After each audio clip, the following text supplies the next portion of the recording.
How do you know if a director is the real deal? Yeah, directors are kind of the biggest wild card on a set in terms of, well, it's close between actors and directors, but a director dictates so much of how a job goes for me. It's a big part of why I will say yes or no to a job, for sure, is the director. Boy.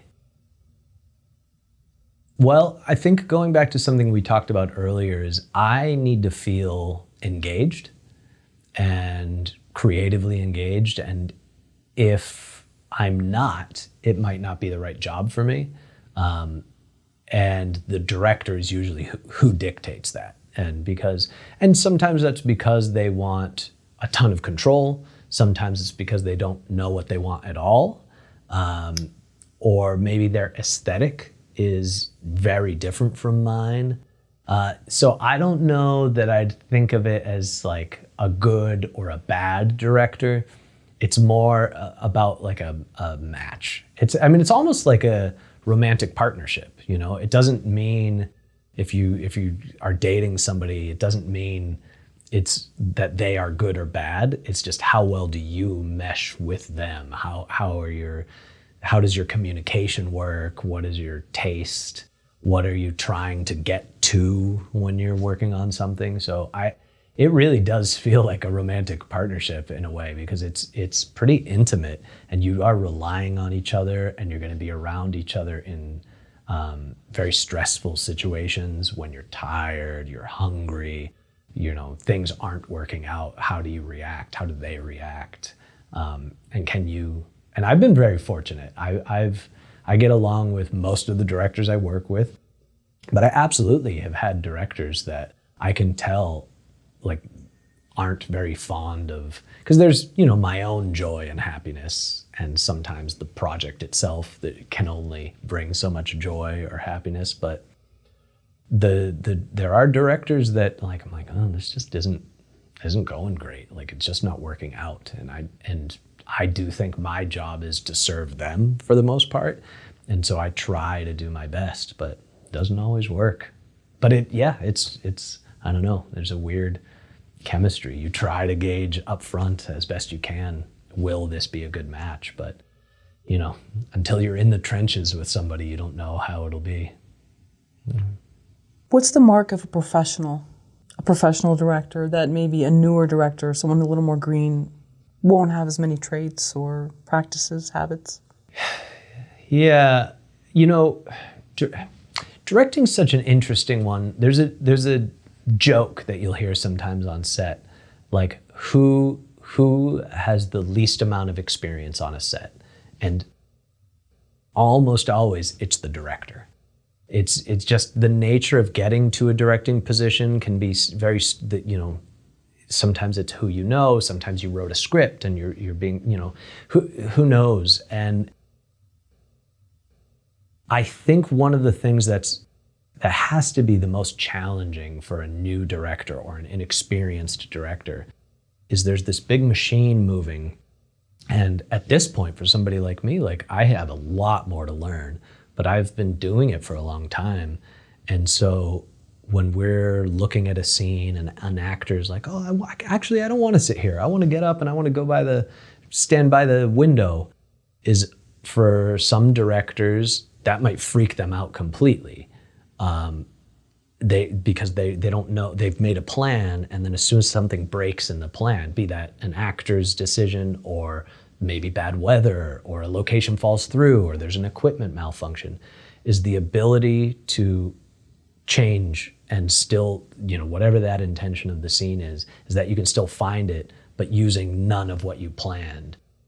And I think for a newer director, that's got to be so hard, is finding, you know, for me, one of the things I'm good at is, I think I'm good at least, is sequencing. Like in a scene, it's like, okay, well, we don't need this close up because we're going to come around, and when she walks through here, this shot will land, so we'll have that line dialogue here, and then we need a B cam shooting, or like I can very quickly piece together Like, okay, this is all the, okay, yeah, we'll have all the pieces. And a lot of directors can't do that. They just simply because of, not having shot as much. So it doesn't mean necessarily good or bad, but that ability to think on your feet, I think, is one of the most valuable things, especially for TV, because it's so fast paced, or lower budget feature. You just can't stop. You have to go, go, go. And I think that's probably one of the biggest things. And I don't know how to like advise a director exactly on, because some of it is just hours, just doing it more and learning. So, so I guess going back to similar to my job or an actor's job is preparation, is knowing that they know what a scene or a whole piece needs to feel like or be like. And then the ability to improvise, I guess. If you're too rigid and then something falls apart, will you be able to adjust? I guess that's, and maybe not. And maybe, there are directors like David Fincher who are just like, he is going to get what he wants the way he wants it, so it's not like being precise is wrong. It's just on the shows I've been on, you can't get everything perfectly. And so how do you still make it work? Yeah. Generally speaking, what's an appropriate amount of time a director should give a cinematographer to light a scene? In terms of time to light a scene, there's definitely no answer, because no strict answer, because it all depends on the size of a shoot. And maybe the better way to think about it is, how much time do you need? Do the actors need? Because the more time I take to light, the less time actors have to act, the fewer takes a director gets to direct. So that's all part of the factor. And then also, how many scenes do you have that day?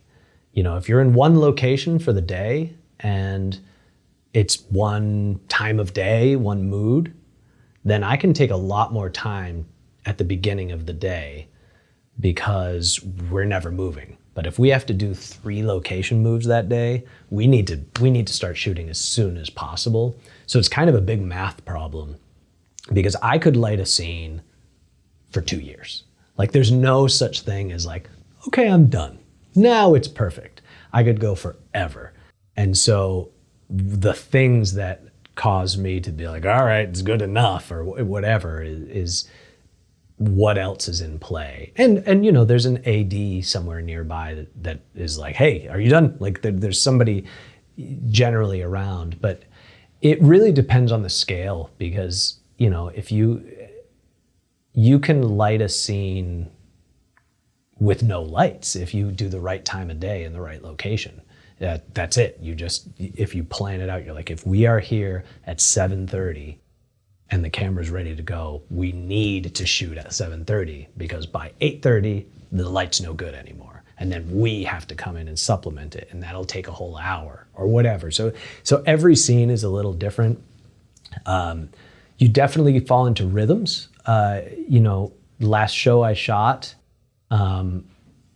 the beginning of the day is always slower because people are unloading equipment and all that. But we would block through a scene, and then, I talk to the director and the AD, and we'll kind of run through, okay, we need 7 shots for this scene. And I'll be like, okay, well, this side, I need 40 minutes, let's say, to light this. But then we have a turnaround, and I need to reset the light for that. And so that means that's going to be another maybe 20 minutes. And so it's every scene, every day, every location, every shot is kind of its own animal, honestly. So you have to be constantly thinking about that. But it just varies. Anywhere from 0 minutes to, a day of lighting, truthfully. Like, it can really be anywhere in between. Yeah. Have you been on set where it's been, 6 hours worth of lighting one shot?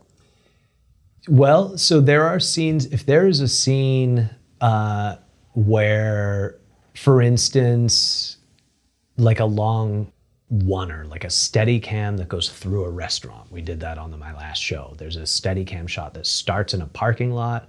It comes into a restaurant, goes in through the kitchen, back out through the rest of the restaurant into another room where then there's a whole family waiting for them. So what we did is we basically lit the whole restaurant and the outdoor parking lot. And that took, I mean, I don't remember, but it's probably half a day. But then it meant that we were mostly lit. So not only did we do that Steadicam shot, but then you jump into doing your dialogue scenes and the light, you sort of light 360. And so in theory, you can point any direction and you can shoot. Now, ideally, you are able to tweak this and that.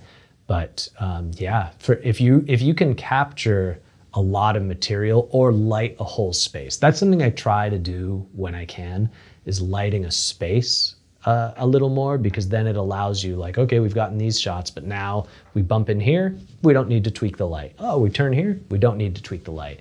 Now that's hard, and it's hard to make look good, but that is one way of approaching it. So a lot more time up front, but then you just crank.